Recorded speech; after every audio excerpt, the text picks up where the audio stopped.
Back to basics 2024. Bro, bro. These mics have just touched legends after legends today. And it keeps continuing. It keeps going. I got DJ Baboo sitting here next to me. Baboo, if I sound giddy, it's because I am. Oh, and if I may, Y'all too kind. you must get this all the time. You must get this all the time. So allow me to be the next asshole who goes to DJ Baboo and just fanboys on you. No, okay? not at all. So, Wake the Flok Humbled. Up is a show I've had running for about 8 years now. And it all started with me writing down the names of artists that I wanted to meet and interview. And if I may, this is that actual list. You can tell it's all done. Oh, damn. Oh, shit. So this is my life's work. It's my accomplishments. Anyone who I've had the honor of interviewing, I actually asked them to cross their own name off. Okay. There it is. So as I told you earlier, I've sat with evidence. Fantastic, incredible, of course. But the very first name that we crossed off this list was Rocka. Rocka, yeah. Rocka was kind enough to loan us his time, and he came to the studio. He sat there with us for what seemed like, I'm sure to like infinity for him, but for me, I couldn't get enough of knowledge and just wisdom off of Rocka. Mm-hmm. And now DJ Baboo is on my couch. I'm here, man. Yeah, shouts out to Evidence and shouts out to Rocka, my dilated family right there. Absolutely. But you also come from another family. For sure. Of legendary DJs. All of you guys, Icy Ice, Rhythmatic, the Beat Junkies. Right? Beat Junkies, yeah. Can we talk about the Beat Junkies a little bit? I mean, what can I say? That's my DJ crew to the death. But shouts out to my entire Beat Junkies family. We've been rocking strong since I'm one of the later members in the crew, but we've been going strong since being founded in 1992 by the one and only J-Rock. So we're here in 2024. Everyone's still active, DJing all over the world. We have our online presence with our record pool and our online teaching. We got our school in Glendale, the Beat Junkie Institute of Sound, and we continue to DJ and spread that good word. What is it you think? So the DJ, besides maybe graffiti, is one of the originating elements of hip hop. Yep. Right? You could say that'd be fair to say, right? Yes. Okay. Following that is, I would say, maybe breakdancing, right? So those three kind of go back and forth. You can debate which came first, which came blah blah blah. But I don't think it's questionable that the MCing came last. Because at first the DJ was the attraction to the party. Right. Right. When do you think that shifted? Or do you think that shifted, and how do you take that?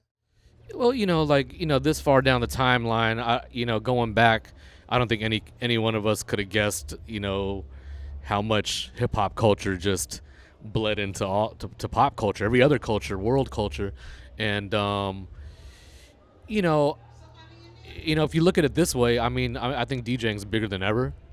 I mean, beyond the genre. Just in general, the DJ is like the new rock star, these days. These guys, especially on some of these bigger festivals and things, like the DJs might be headlining a whole festival, you know what I'm saying? Obviously, rapping is the last element, but I think the most easily palatable and able to, that was more economically viable for the industry and all that kind of stuff. But, I'm just happy to say in 2025, I still feel like all the elements are repping stronger than ever, and sometimes it's sad when there's that distance between them and there's so many parallels and we have all these roots, but shit, b-boying's bigger than ever with the, That's true. I you know what I'm saying? And graffiti is just, appreciated like a fine art these days, you know what I'm saying? So I think all the elements are strong, but I just think the connection between the elements sometimes has been closer and tighter at different times and different eras. Yeah, Okay. But I was lucky enough to be in a group where the two MCs in my group were also originally graffiti writers. And to be in Dilated with Evidence and Rock and them having a real appreciation for the culture, it was just how we rolled, and it was just what was normal for us and what made sense, during our time. But I would just love to see all the elements maybe cross-pollinate a little bit more. Oh, interesting. Yeah. It is something that I've noticed a lot. But I am, like you're saying, have noticed that DJs are treated, I think, with a certain level of respect that not a lot of the other elements get. I think maybe because there's lesser and fewer. And then when you find a good DJ, it's amazing, right? For sure. It's hard to compare like, the different elements and how they're what an individual has to do to survive. There's so many factors that contributes to someone doing good in any of these fields, right? I think, like I said, like the emceeing and that performing is easily turned into something that's marketable and profitable. Sure. I think the DJing is just second in that, like especially now, even on the most basic level of like a mobile DJ, like, I mean, people used to hire bands to DJ a quinceañera or a wedding or something. Now it's just like, for a fraction of that, I can have music all night from this one guy. And, that's just talking about the most basic level. So there's a practicality of it. I think dancing's always just been a tough genre to earn money and make money. You know what I mean? Yeah. Graffiti obviously is a crime. You know what I'm saying?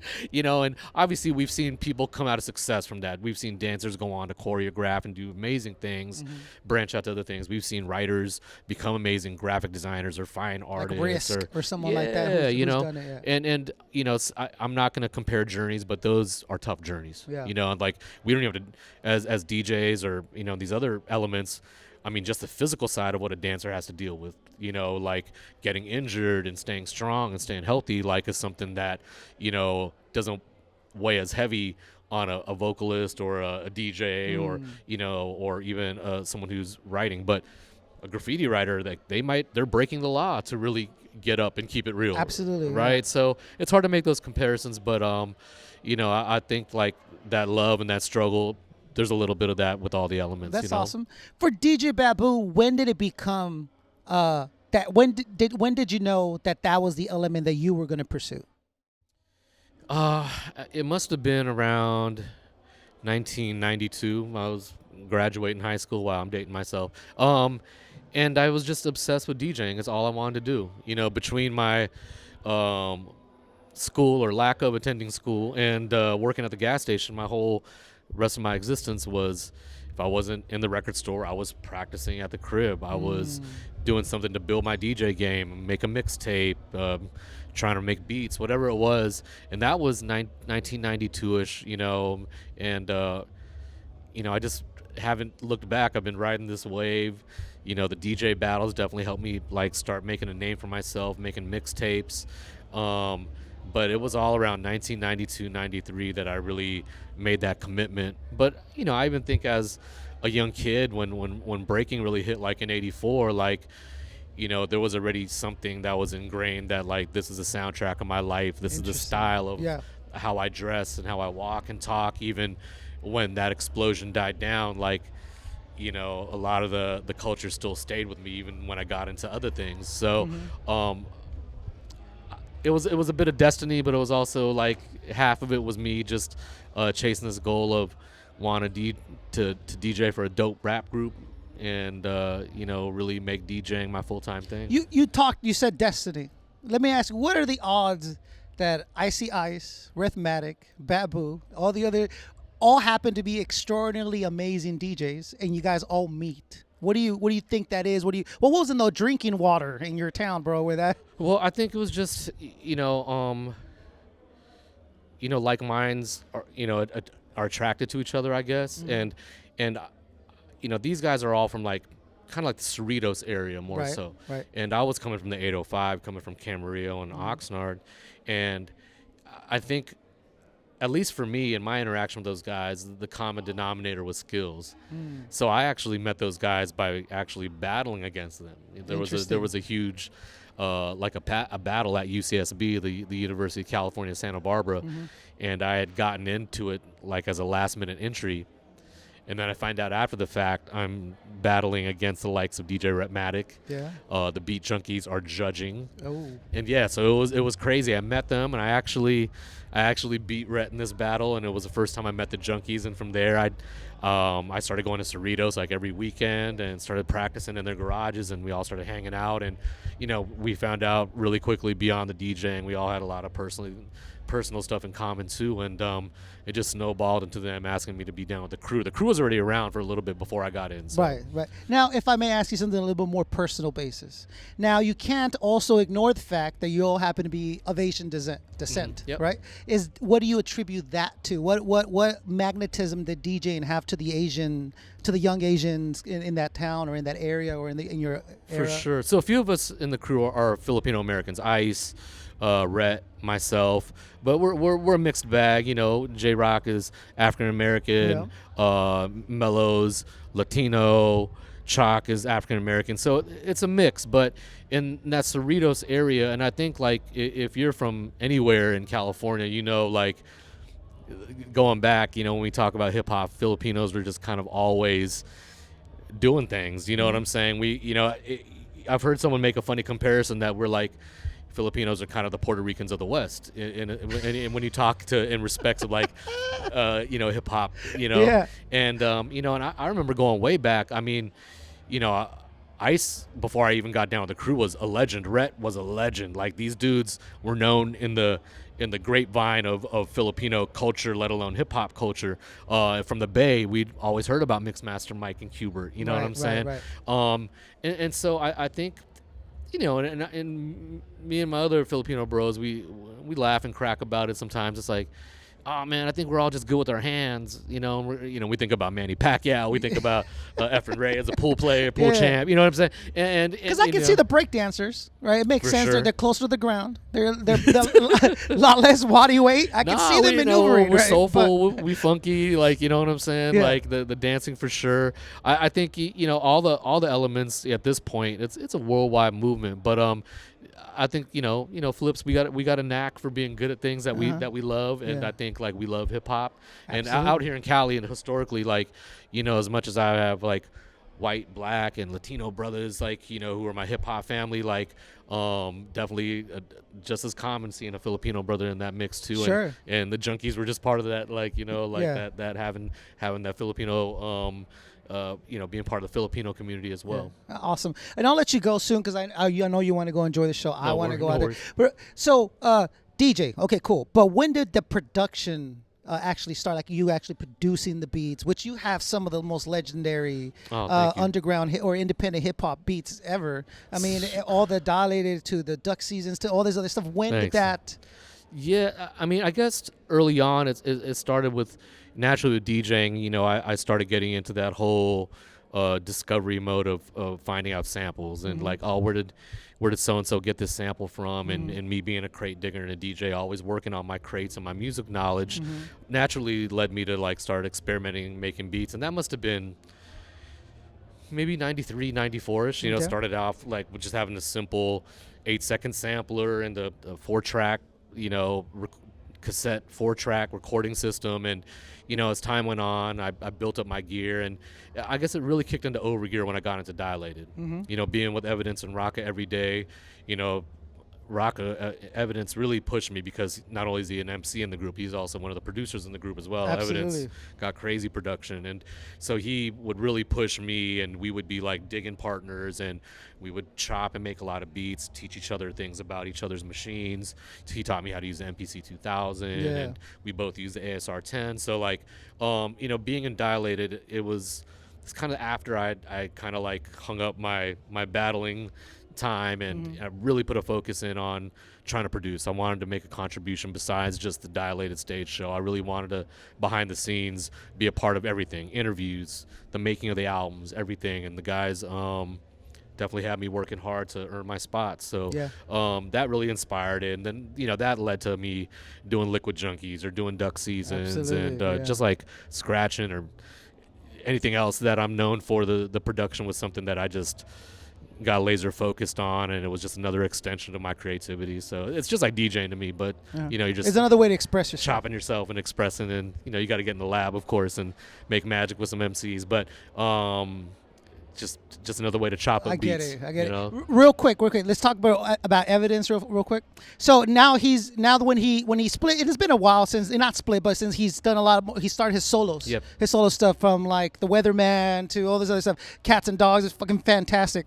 Is there a piece of work that you wished you were on? Like did you, when you listened to it, you said, "Oh man, I wish I'd have been on that track," or "I wish I could have done anything." No, actually, Ev is one of the biggest proponents of my production, and he always, that's my bro. He does no one no favors, but I think Ev's like squeezed some of the best production out of me, wanting me to be part of his catalogs. So like, even up to like his last record, I had one of my favorite jams, Whether or Not. I mean, I think of all his records, those are some of my favorite productions I've done. Rain or Shine. Yeah. Things You Do. Like, there's all these great jams that, Ev was always hitting me. Even up to today, he'll still hit me up to hear, you got anything laying around? You never know. Mm-hmm. Babu might catch one, if I catch one that catches Ev's ear. But he's always been a big, proponent of my production and a big fan and a real inspiration to push me. And it's funny you say that. I don't wish that I made any of those ones. Yeah. I look back and I'm like, man, those are the ones I got on there are some of my favorite productions. That's awesome. Yeah. So what's next for Baboo? I mean, years of, you got a historic catalog behind you. What about in the future? What can we expect from Baboo? I'd like to say I'm still DJing in some form or another, but I have since 2017. Our school, the Beat Junkie Institute of Sound, has become like a big part of my responsibility. So teaching's been the forefront, teaching DJing and teaching production at our school. Like You think you'll end up doing that full time?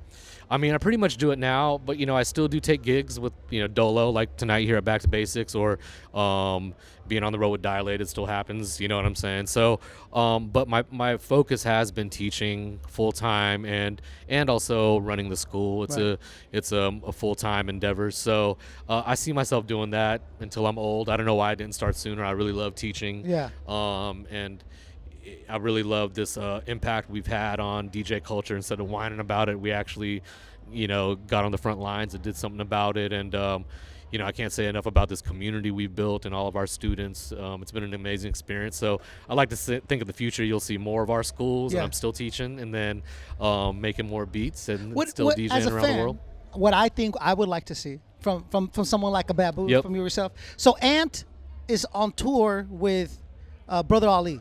Yes. Okay, so that is not exactly expected, right? Because Ant is almost notoriously a Slugs producer, and like he has been for years, right? I would love to see a Baboo with blank MC, like a Planet Asia or whatever. Someone on that tour. Like, now you are going solo, not necessarily Dilated Family, but you intertwine energies with a different MC or a new That's MC. a great idea. I'd love to. I'd love to do that more. And I think to I've been blessed to have so many opportunities to work with a bunch of amazing artists who I can call my friends, man. So like that idea is not that far fetched. That's not far fetched. Any at all. idea who you might want to, who that might be? Who you I got jams. I mean, I'm just looking around the room at Asia and Phil and Jack, and I mean, we could just grab a few of the homies right here in this room. But bring them in. That I would love to do that and do like a little review. You know what I'm saying? But nice. That's a really dope idea.